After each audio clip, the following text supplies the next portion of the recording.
You've been here a day and a half. What are some of the things you've seen right off the bat that would impress you and the rest of the Ipswich team that are here? It's a great setup here. It's a good bunch of kids. They're good fun. They're obviously here to learn. They're willing to work hard, which is really, really important. And there's some kids with some good ability and some good potential. What is the difference between being here and being back at Ipswich? Facility, the will to want to go even further?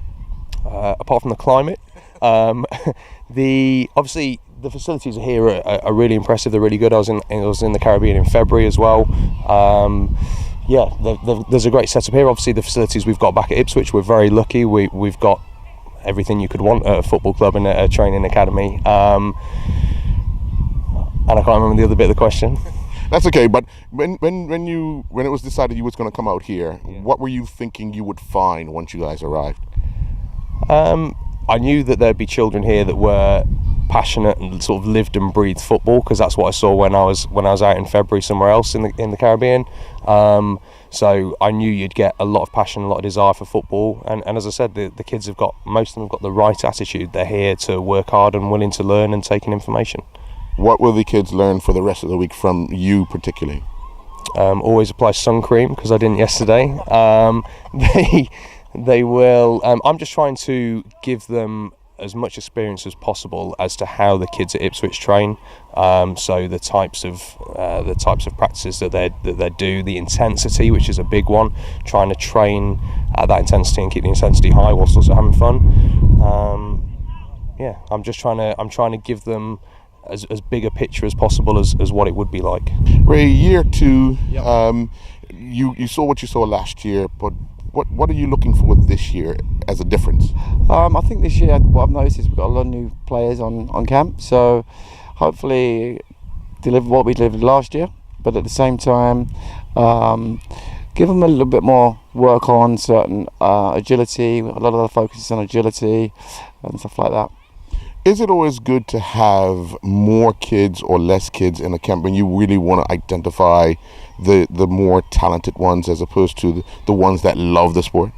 Obviously they want to accommodate as many clubs on Ireland as they can, so as long as we have a decent coach ratio, we can accommodate. Plus the coaches are experienced to know that when we are grouping, we can make sure that everybody's challenged individually as well as in the group. So yeah, we can manage it, and as long as we make sure that we put them in up against each other, that's where the abilities are right. Now you have a chance to talk to some new coaches to come out for Ipswich. Yep. What was the conversation like getting them out here?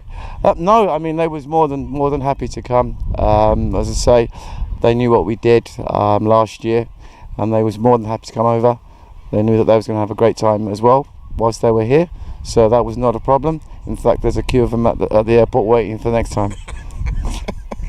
When you look at the talent that you saw last year, Yep. Were you overall impressed by what you saw? I felt that what I did notice was there was quite a lot of natural ability in players on the island, and obviously we was trying to implement some coaching techniques that maybe they hadn't been exposed to, which a lot of them took on board. And as you know, some players did come over to England, to Ipswich, and they did really well. I'm sure they enjoyed the experience. So the talent was good, and again this year already there's a few boys that are looking pretty good, so it's encouraging.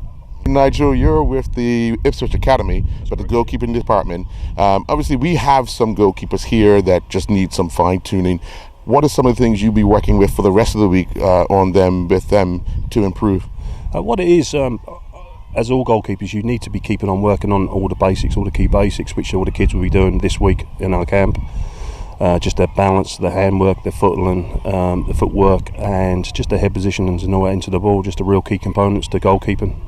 Goalkeeping at times can be very technical. At this age, are you more working with the agility, the ability to recognize when to go down, when to not go down, when to hold on to the ball, when to catch, when to punch? They'll get all that today and tomorrow and Thursday. Yeah, they get that all the time. That whatever we do here, that they get every part of that aspect in goalkeeping. So all the technical, you'll get the agility built in.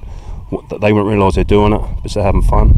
But they're doing agility, but their concentration levels, So the technical, the tactical, the physical, and the psychological, you're getting all of that within the session automatically. Around the professional world, and especially in the UK, goalkeepers seem to be very tall, but it's very difficult for some of them to get down kind of quickly. Yes. But over the course of what type of training do you do to ensure that goalkeepers can get down quickly and get back up on the field, especially the taller ones?